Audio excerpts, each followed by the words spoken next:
Voici Actu Rémi, l'essentiel de l'actualité nationale et internationale. Aujourd'hui, vendredi 20 mars, les tensions au Moyen-Orient dominent l'actualité, avec des frappes et des risques accrus pour l'énergie mondiale.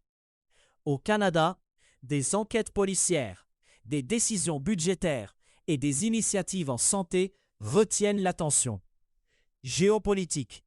Des frappes aériennes menées par les États-Unis et Israël ont tué Ali Mohammad Naini, porte-parole des gardiens de la révolution iranienne.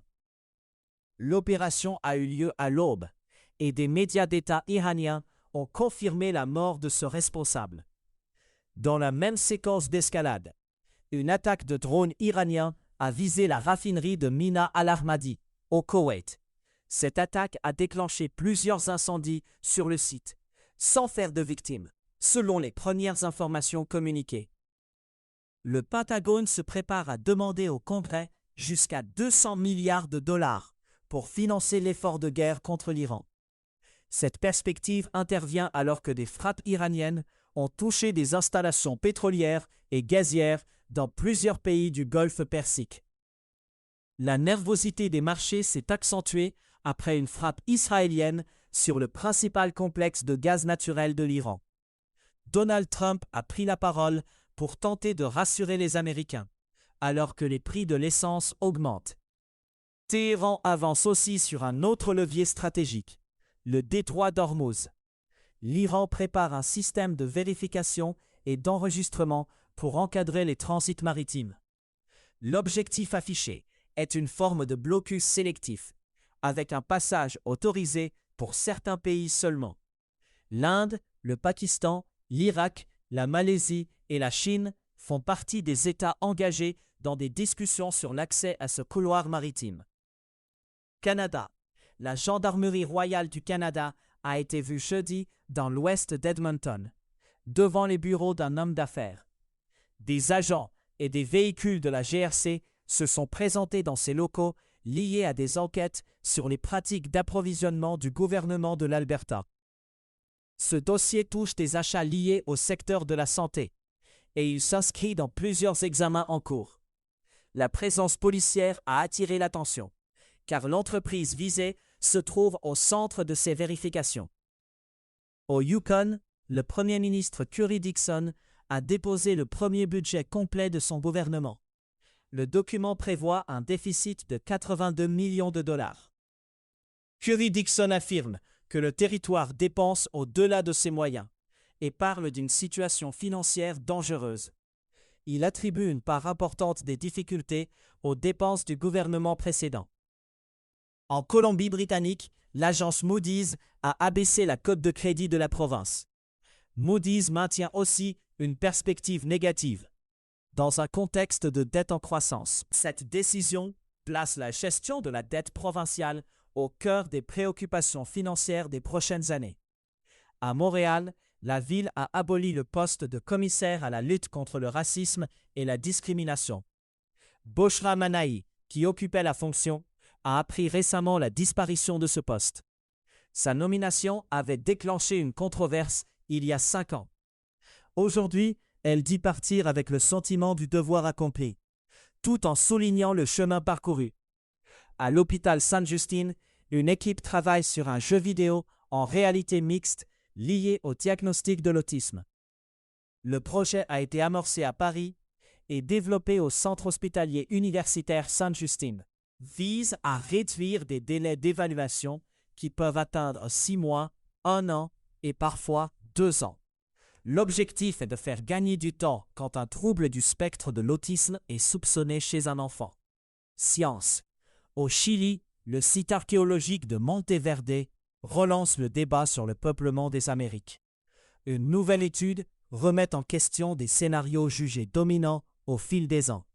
Pendant longtemps, la culture Clovis a été placée au centre des hypothèses d'arrivée et d'expansion. Ce cadre situait une traversée par la Béringie entre 13 400 et 12 800 ans avant aujourd'hui. Monteverde ravive une controverse scientifique sur la chronologie et les trajets humains sur le continent. Apple demande aux utilisateurs d'iPhone d'installer les mises à jour les plus récentes d'iOS. L'entreprise réagit à la découverte d'un nouveau logiciel espion capable de prendre le contrôle d'appareils. Le risque concerne surtout des iPhones utilisant des versions plus anciennes du système d'exploitation. L'enjeu est concret car un téléphone compromis peut être surveillé ou manipulé à distance. En parallèle, des méthodes d'espionnage plus anciennes refont surface au Moyen-Orient. Le système V32, une number station sur ondes courtes, est évoqué comme réactivé en Iran. Ces stations diffusent des suites de chiffres sur les fréquences radio. Elles permettent des communications difficiles à retracer, notamment lorsque l'accès à Internet est coupé. Cuba est présenté comme le pays ayant la plus longue tradition d'usage de cette technologie. Climat. Cuba se prépare à recevoir sa première cargaison de pétrole russe de l'année. Cette livraison arrive alors que l'île traverse une crise énergétique marquée par de longues pannes d'électricité. Le gouvernement a récemment indiqué s'appuyer sur le gaz naturel, le solaire et des centrales thermiques. Un convoi international d'aide est aussi arrivé à Cuba avec 5 tonnes de fournitures médicales. L'initiative Partie d'Europe représente une aide évaluée à 500 000 €. Une autre expédition est annoncée pour le 21 mars, cette fois en provenance du Mexique, sur fond de tensions avec les États-Unis. Monde. Le Royaume-Uni va réduire fortement son aide bilatérale à plusieurs pays africains. La baisse annoncée atteint 56% d'ici 2028-2029. La réduction totale pour l'Afrique approche 900 millions de livres sterling sur la période. Ces fonds servaient notamment à financer des écoles et des cliniques dans des pays parmi les plus pauvres. Le plan s'inscrit dans plus de 6 milliards de livres de coupe destinés à financer une hausse des dépenses de défense. Au Bélarus, 250 prisonniers politiques ont été libérés. Il s'agit de la plus importante libération de ce type annoncée jusqu'ici dans le pays. Cette décision s'inscrit dans une entente liée aux États-Unis, avec un assouplissement de sanctions. La mesure est décrite comme une percée humanitaire, même si de nombreuses personnes restent incarcérées. Au 21e jour de la guerre avec l'Iran, Benyamin Netanyahou affirme que le pays est en passe d'être décimé. Malgré cette déclaration, l'Iran démontre qu'il conserve une capacité de frappe importante. Le contraste entre les annonces politiques et la réalité des capacités militaires alimente l'incertitude. Cette dynamique pèse sur la lecture internationale du conflit, jour après jour. Économie, sur les marchés des matières premières et des devises. L'or s'établit à 4 692 $ américains, en baisse de moins 0,4% sur 24 heures. L'argent se négocie à 73 $ américains, en hausse de 1,9% sur la même période. Le Bitcoin évolue à 70,814, en hausse. Le dollar canadien s'échange à 0,79 $ américains. Les dirigeants cherchent des moyens concrets de freiner la hausse du pétrole et de l'essence, sans résultat clair à court terme. Des gouvernements envisagent des mesures comme l'assouplissement du Jones Act pour faciliter certains transports maritimes.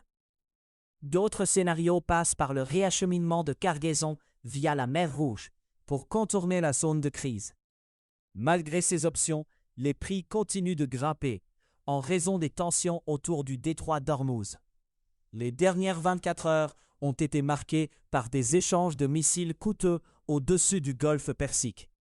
L'idée d'une guerre qui durerait des mois s'installe, avec le risque d'un choc économique large. La crainte centrale concerne la poursuite d'attaques sur des infrastructures énergétiques critiques dans la région. Des analystes en sécurité énergétique soulignent toutefois une différence majeure avec les années 1970. Ils décrivent un système pétrolier mondial plus résilient qu'à l'époque des grands chocs pétroliers. Ils insistent sur un point précis. Les variations récentes des prix viennent surtout des anticipations. La volatilité s'explique moins par des ruptures physiques immédiates que par l'incertitude sur la trajectoire du conflit. L'attaque israélienne contre l'immense champ gazier de South Pars en Iran a ajouté un signal d'alarme. Des experts rappellent qu'il existe plusieurs chemins possibles d'escalade, avec des frappes additionnelles. Ce risque d'extension aux installations pétrolières et gazières du Golfe reste un moteur direct de nervosité. À savoir aujourd'hui, le 20 mars 1815, Napoléon Bonaparte est entré à Paris, ouvrant la période des 100 jours. Le 20 mars 1852, le roman La casse de l'oncle Tom de Harriet Beecher Stowe a été publié aux États-Unis. C'était Actu Rémi. À très bientôt.